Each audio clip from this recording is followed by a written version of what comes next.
Hello to anybody who's watching right now. Welcome to your Authenticity and Archetype series. This is the mini series where we get to know different authenticity archetypes. In every episode, we have a conversation with a different solopreneur to learn about their marketing journey, how they've got to know their clients, and the different ways that they found to communicate most authentically with their target audience. And each one of the solopreneurs that we have a conversation with will be one of the authenticity archetypes. So if you are one of these, you'll actually get to see how another business owner has been there and done that and kind of found out the ways of marketing to themselves that works for them.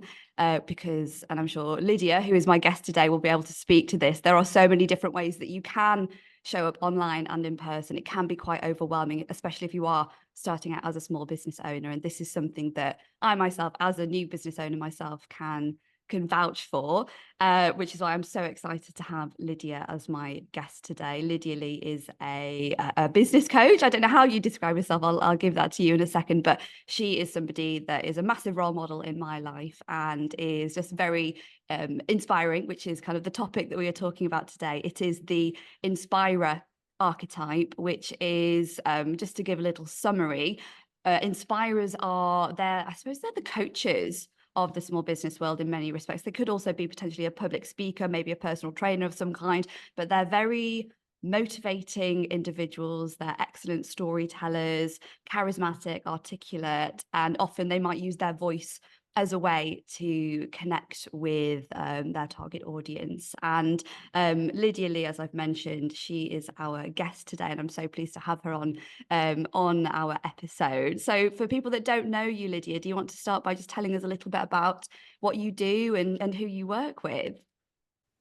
Yeah, thanks for the quick little intro there. I mean, you and I have known each other for several years. We've worked together and we are currently working together, which has Mm. been so great to see the evolution of you as well. And seeing your voice come through has been amazing for me to witness. So thank you for having me on this moment of just being here with you and sharing a bit more about how I market and what we do, at Screw the Cubicle, because this has been kind of a thing I've been mastering also for the last decade. I celebrated my 10-year anniversary last year, which is a big Mm. milestone. And I remember looking at old YouTube videos of when I first started my first video. And it's kind of embarrassing, but also they say if you're not quite embarrassed about your old work, you're not growing. So that's good. So I'm glad we Yeah. get to talk about that today too. But yeah, I think, the way that I describe what I do is my kind of official title is a work reinvention coach and a small business strategist. My clients like to call me the freedom instigator. That was kind of my title for several years because I was sort of not that happy with the kind of common business coach kind of name. It doesn't Mm. really encompass the value of what I really believe in. So what I primarily do is I really support mid-career corporate professionals to reinvent their work, repurpose their expertise into solopreneurship business models that they can run from anywhere. I myself am based in Bali at the moment, but part of the joy and pleasure I get from being an entrepreneur is being able to be location independent. I'm from Vancouver originally. I go there every summer, and yeah, part of that joy for me with coaching clients is helping them kind of build a business model that supports the lifestyles that they choose as well. And you already touched upon it there as well, Lydia. There are so many people that in maybe one respect or another call themselves some version of a business coach. There's lots of people trying to do this. When you first decided that this is kind of how you wanted to work with people, how did you set apart, setting yourself apart? How did you decide to set yourself apart? What did you try and do differently? Because of course there are so many people in this niche. Mm. Yeah, I was kind of an accidental coach because I didn't intend to be a coach. I had a completely different business, 13 years ago when I first became an entrepreneur. And I started Screw the Cubicle as a blog. And it was sort of from it's kind of interesting, you and I have talked about this, where when you start to write and share your voice in a way that doesn't have a condition for an outcome, you're just simply sharing because that's just the thought, the insight, the thing that's most inspiring for you to share right now, something kind of magical happens in that Mm. space. When I wasn't intending for it to be a business, I kind of decided to talk about what I want to talk about instead of it being what does the algorithm want and what's the keyword thing here. And like, what does my audience want? I just really spoke from the heart. And I think that really kind of birthed this really new space for me online, where readers were then asking me for like, oh, do you do this career transition coaching you speak of on your blogs? And then I had to kind of Google, what the hell does a coach do? I don't want to Yeah. to school for 4 more years. So that kind of started the journey for me for like understanding like what kind of coach I wanted to be. I knew that I was way too blunt to be a therapist coach, right? I wanted it to be someone almost kind of like a mentor to the journey, and someone that really supported people to define their own answers, and also kind of gently nudge them towards like not getting in the way of their own success and overthinking, which was sort of the perfectionist in me as well, right? And people that were reading my blog were very much like me, type A perfectionist, high achievers, right? That had too many ideas and kind of got stuck in a place. So when I looked at kind of my unique value proposition in the marketplace at that time, and it's been very much refined over the years, is I really started to look at my own experience. Like as I went through my own career transition, what was I missing? Like what were the gaps that I was like searching for? Because I spent a ton of money on career coaches, like, you know, the Myers-Briggs assessments, like all the things that you're supposed to do to figure out who you are and what you're supposed to do in the world. And even though all these assessments and the time with some career coaches were helpful in kind of understanding my skills, nobody really questioned like, what do you want your purpose to be? Like, how do these skills equate to a bigger impact or bigger purpose into what you want it to do? And how do we kind of navigate this transition in a safe way so that you're not like throwing the baby out of the bathwater and thinking you have to start something completely different to do something more meaningful? And how do we do that with still like your financial stability and, you know, things that you care about for safety intact as well? And so I was kind of thinking about my own journey of like, oh God, I had to hire a therapist, a career coach, and a business coach, like just to get one answer.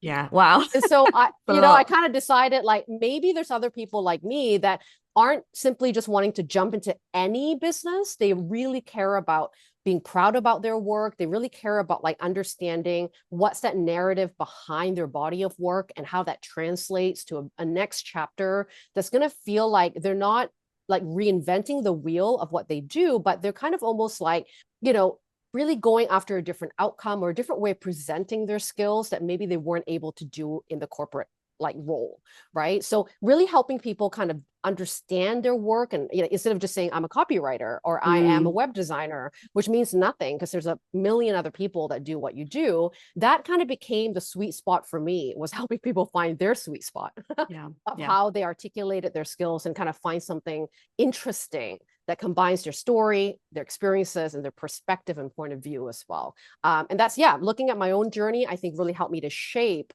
what other people like me might need as well.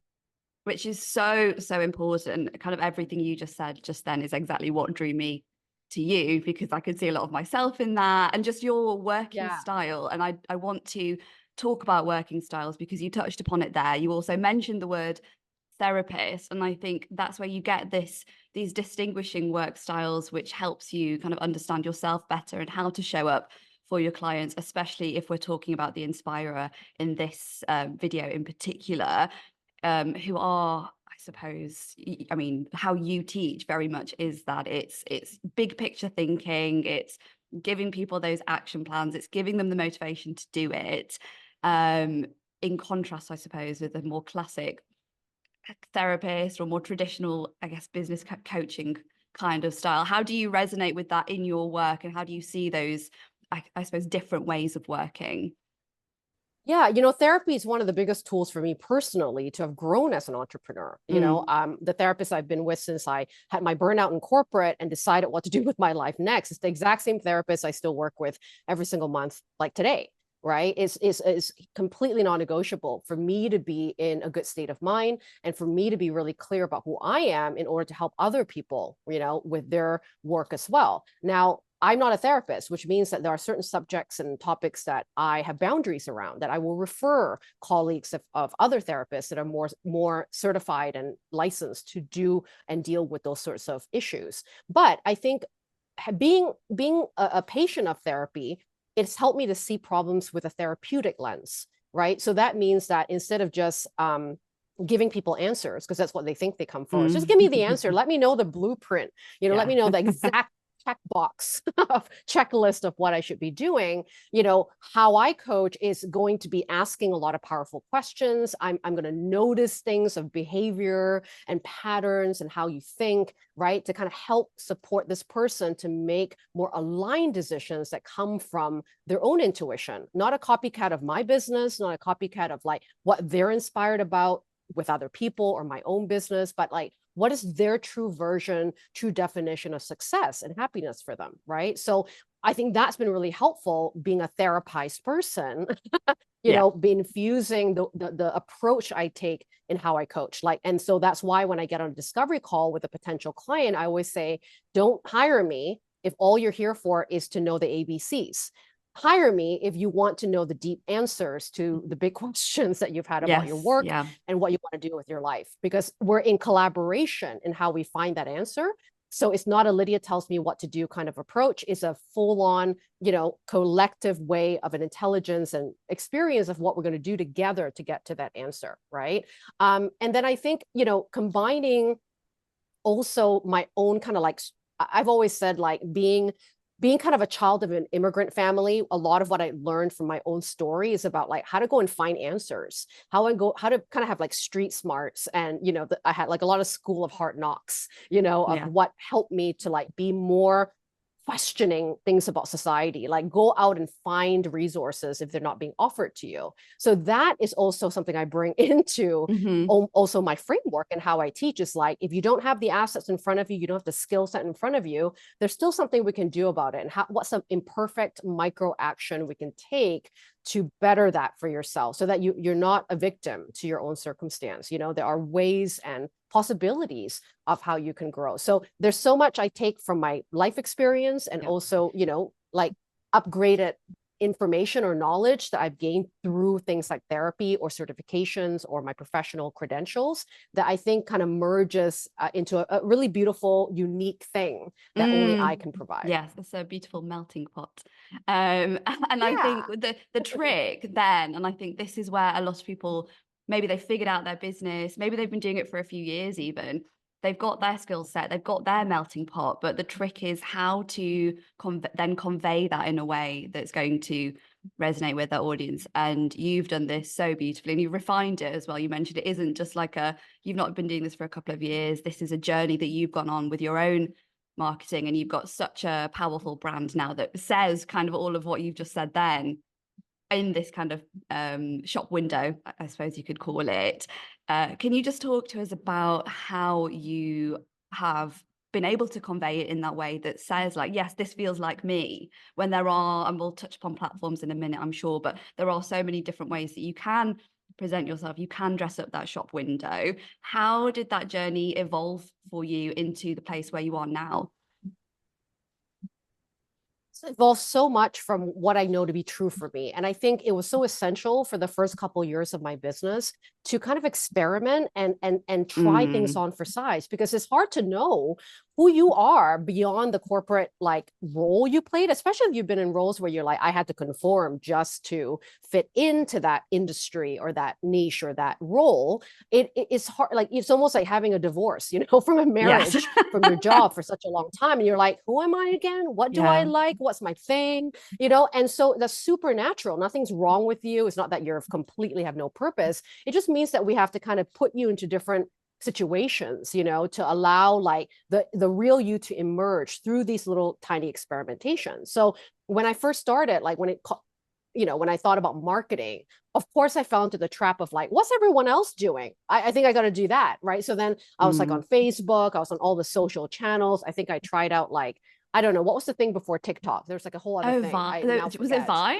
Do you remember Fine. Vine? Yes, Was that's that a the one. thing? That's Yeah, that's yeah, that's yeah, the thing. That's the thing. And so yeah. I was like, oh, I should kind of try all the things. And then now, even though in the naked eye, like they were like, oh, great, Lydia's showing up for those platforms. Seems like she likes them. Internally, I was like, oh my God, every time I wanted, like, showed up to that platform to film a video or, create a post, it took me forever, or it would be like a dreadful kind of feeling of doing that thing. Because Mm, partly was I had spread myself way too thin, like on being on like 101 platforms, and then trying to figure out like who am I in each of them, versus what I know to be true today. That's a better approach, which is like forget all the platforms, like all of them work in some way. What's going to really work for me? And the questions I had to ask was, what is the most what's my most natural tendency in how I connect and communicate?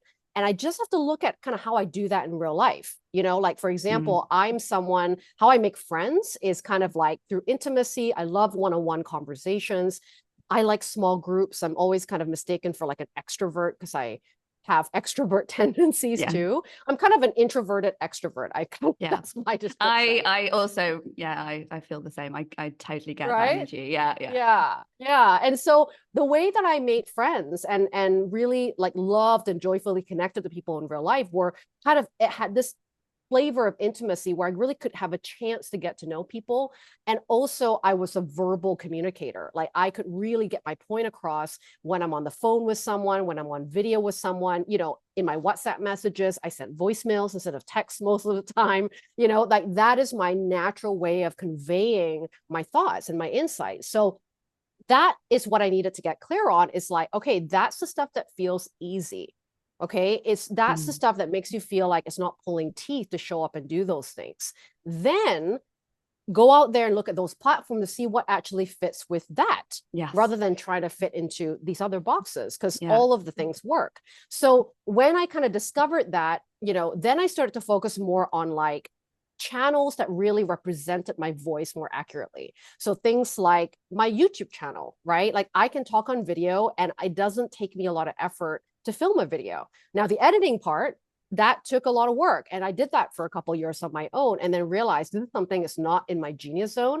I'm not paid to be a video editor. Mm, So here I am spending all this time when I should be spending time creating content or coaching more. Right. So then I started to understand I needed to outsource that piece. And when I did that, it gave me more spaciousness to then focus on the thing I enjoy the most, which is listening and observing the marketplace, my clients, what's going on, and then being able to share, right? Like what I want to teach, what I want to tell in stories, right? In my content, and be that role yes. instead of the kind of administrative publishing editing role, right? So that Yes. made content creation a lot more joyful. Then I had to think about, how do I, instead of just building my own audience on YouTube and on my email list, like how can I also reach a bigger, wider net of an audience that I don't belong, or doesn't belong to me just yet. And then that, I've decided to pitch myself to be a podcast guest, right? Many, many years ago. And this is something I continue to do very often because it's the easiest Mm, marketing activity for me. Like yeah. what we're doing right now is, I would have done that like 100 times a day. Yeah. Doesn't take energy away from me, gives me energy. I feel really fulfilled and like Yeah. filled up in a good way. I don't walk away with it going, oh God, I can't do that again. Like you kind of know, like you're somatically when you Hmm. do something, I think that's how your so body responds, right? so important, and I think people they think there's this have to because they see other people doing all these other things, and then if you come away like you said feeling drained and feel like oh, but when you've had, I don't know, had a call or had a podcast interview or something like yourself, and then you feel like wow, that was great, they're the things you should be gravitating toward more towards. Do you think that's missing from maybe a lot of small business owners maybe aren't necessarily doing that and could be listening to like how their body or how their gut is feeling more when it comes to their own marketing? Absolutely. I think, I'm a brain person, like for such a long time, I was very logical about how I make decisions. Like I have to figure out the algorithm of this thing, or this thing is the next big thing I have to be a Mm, part of. It's kind of like that, how I make decisions. It wasn't intentional to my values and what I want. And that's why I had another severe burnout in my highest revenue year in 2015, right? That changed the course of my business to really help me to understand that, like, okay, making a bunch of money and being successful in the way that that's not aligned with who I really am is exhausting. There's not enough money you can make to make you feel happy to show up for your business, And so part of my own practice also, with taking on things like meditation and being more mindful about like why I'm doing what I'm doing, and taking necessary pauses before I go full throttle into something, which is what my natural tendency is sometimes. That really allowed me to feel into that decision. Like, when I do this thing, am I doing it for me? And am I doing it in an approach that resonates with my style and my natural ways to do it, right? So taking the video example, right? Like, I've had moments where somatically that didn't feel good. Now, so that has to be discerned, because it doesn't always mean like, oh, then video's not for you. What it meant was, when I felt a bit sticky about it, was the beginning when I started to script everything. So I had literally like a full script that I would like try to memorize and, be like this, like, I don't know, TV presenter almost, like, on video. And then I hated it because I had to take so many takes. Nothing worked out. I was a robotic on it. Nothing felt right. So it's important to also analyze what somatically feels bad, and not to kind of brush it with a brush, a broad stroke that's like, oh, that whole thing's not for me. Because that may not be true. There might be a way you're showing up for it that felt not aligned. And for me, it was that I wanted to speak from the heart. So scripts didn't really work for me. What did work for me is a little sticky note, literally paste it right by my webcam for me to see 3 points on it, just to keep me on track. But it allowed me to just speak freely. And then the minute I could do that, then video became more fun.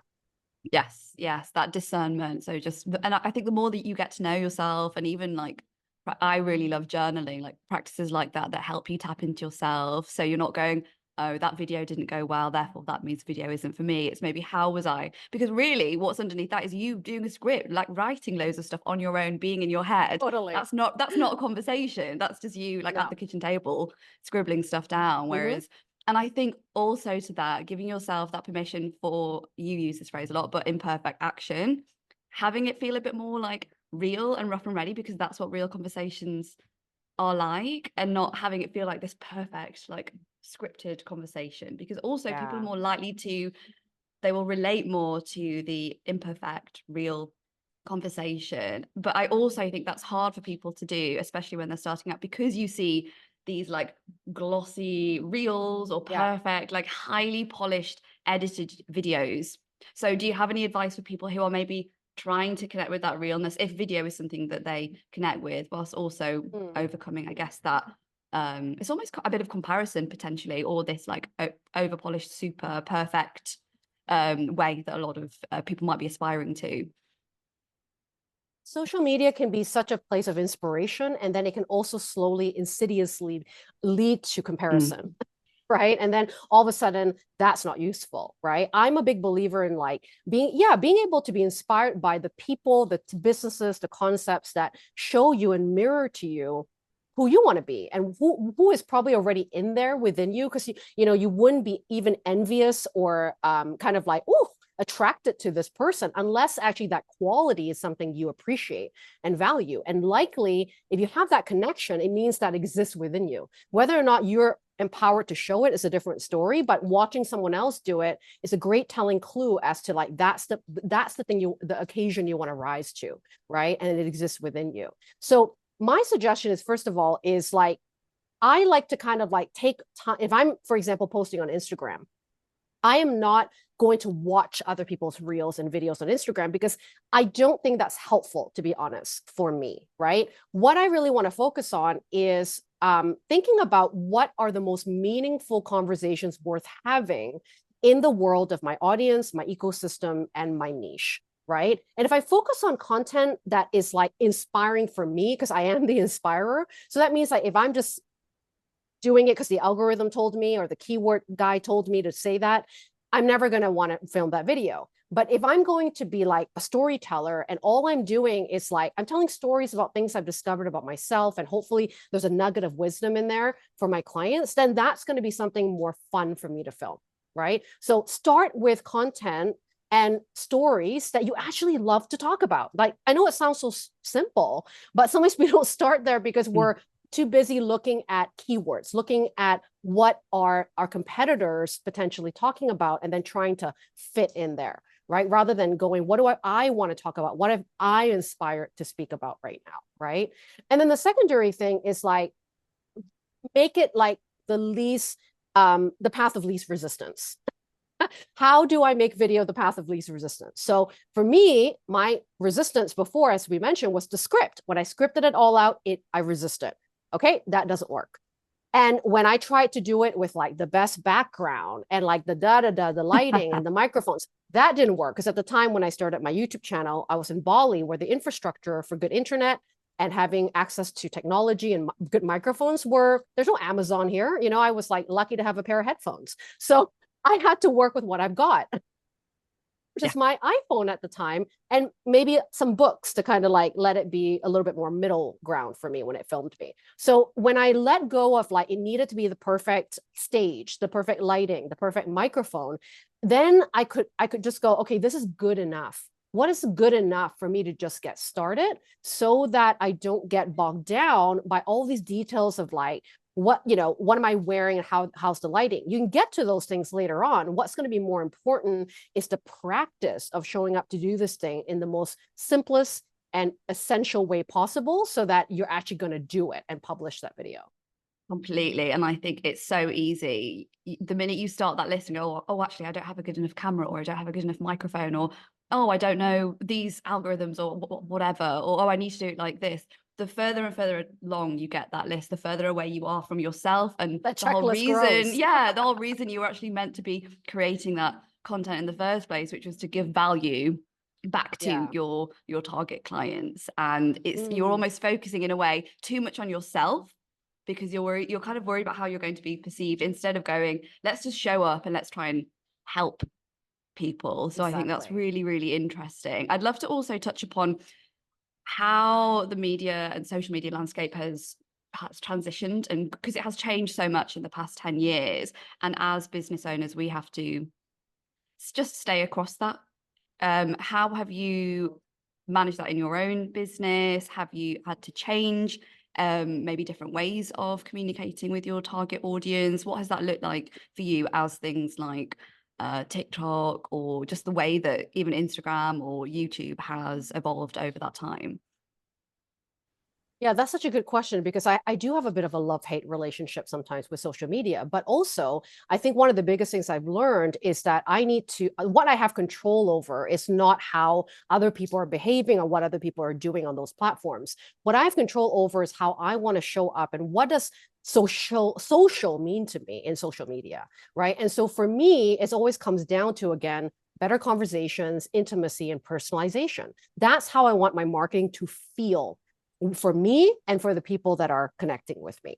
So the way for me to use social media that I think has been healthier for me is like deciding what is the frequency that I want to be on, and deciding what days I want to be on, and not have it, for example, on my phone at all.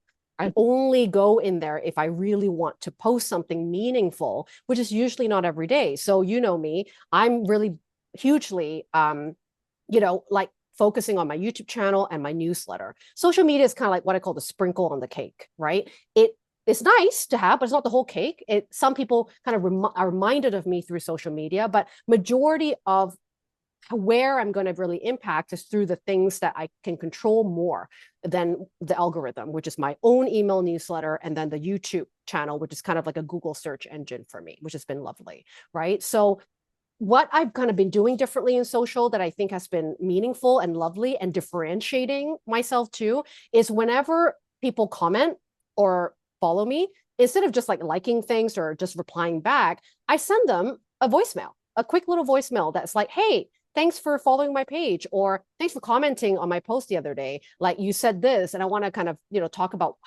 what that means to you. And people are genuinely shocked that it's my voice and it's like me, a real human that talks to them.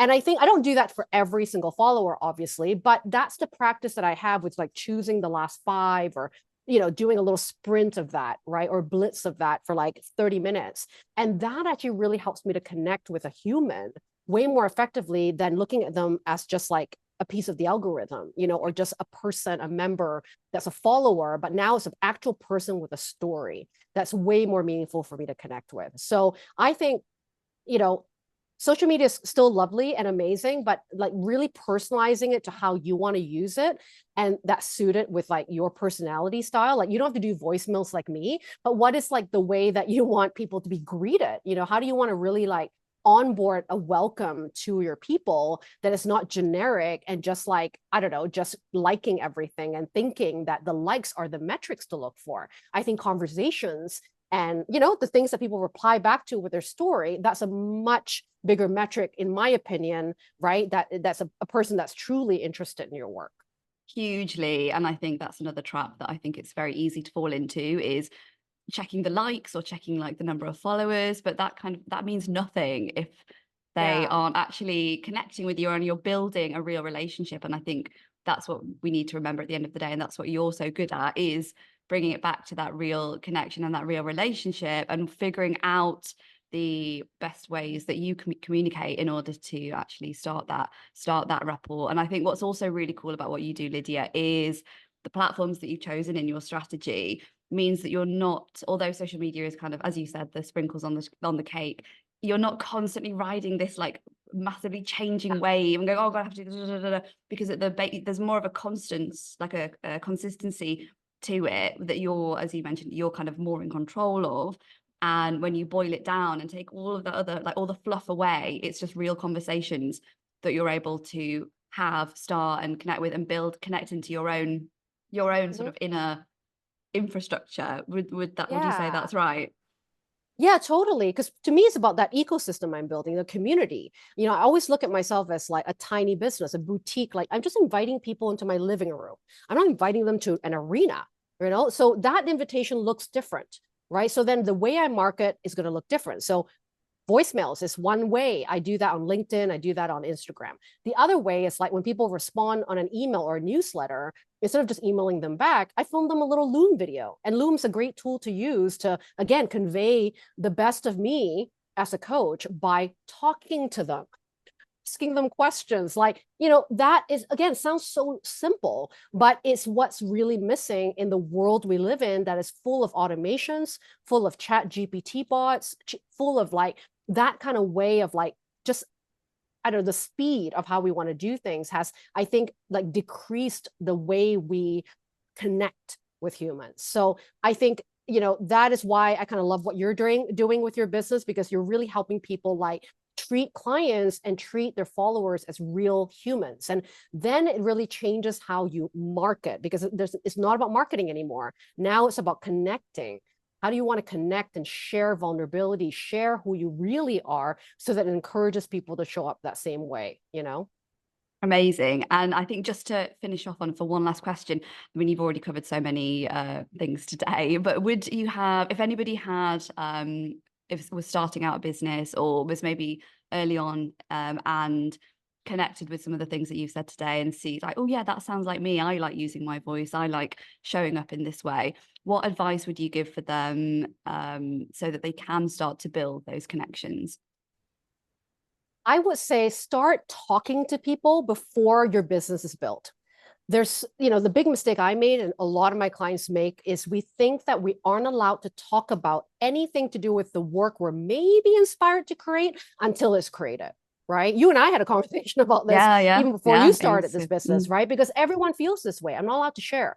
But actually, it is through these conversations of telling people, just tell your best friend to start, tell people you're comfortable with, and just go, you know what? There's this, like the other day, I thought about this idea. Here's why it sparked some joy in my heart. Here's why I'm kind of curious about it. I don't know what I'm going to do with it just yet as a business, but here are the reasons why I might be interested in it.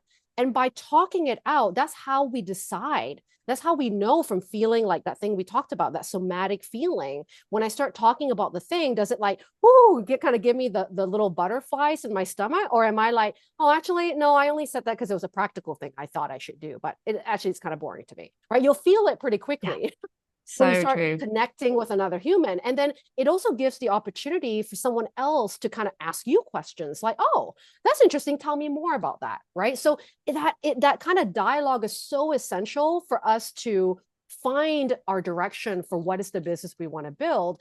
And when we start talking to people around those things, we'll start to notice like, what are the problems people have about those topics? Like, what do they say that's kind of the thing they're struggling with? And that is so much information of market research, right? That gives you the opportunity to think, is this idea viable? And or is this idea something interesting for me to solve as a business, right? So talk to people, share your ideas right away. Don't hold it so close to yourself. Allow others to collaborate, and don't wait till your business is built to start talking about it, because then what's going to happen is you're always going to wait for the perfect time. And that's just not how it works. We get to our purposeful, meaningful work by being in the vicinity of it, by being an inch closer. And I think conversations are a beautiful way to get that started. 100. I couldn't agree more. And I think, just to add to that, by doing all of that, the more you do, the more you're getting to know yourself. And then the more you can go, okay, I'm going to show up like this now. I'm going to show up. And you're just learning and learning and learning. And then it's just a natural evolution that happens. So yeah, thank you so much for all of that wisdom. I think lots of people, well, everybody will get something out of that. I certainly have. And if anybody is interested in finding out their authenticity archetype, they can check the link in my bio. You might also be an inspirer like Lydia, or one of the other archetypes, which I will be having on the show soon. Lydia, thank you so much. Do you have anything else that you'd like to add before we finish this conversation? No, I'm so glad you're doing these profile types. And I've seen you create the quiz. It's an amazing quiz. I think people should totally take it, if they're kind of wondering, like, what is the way I want to share my voice?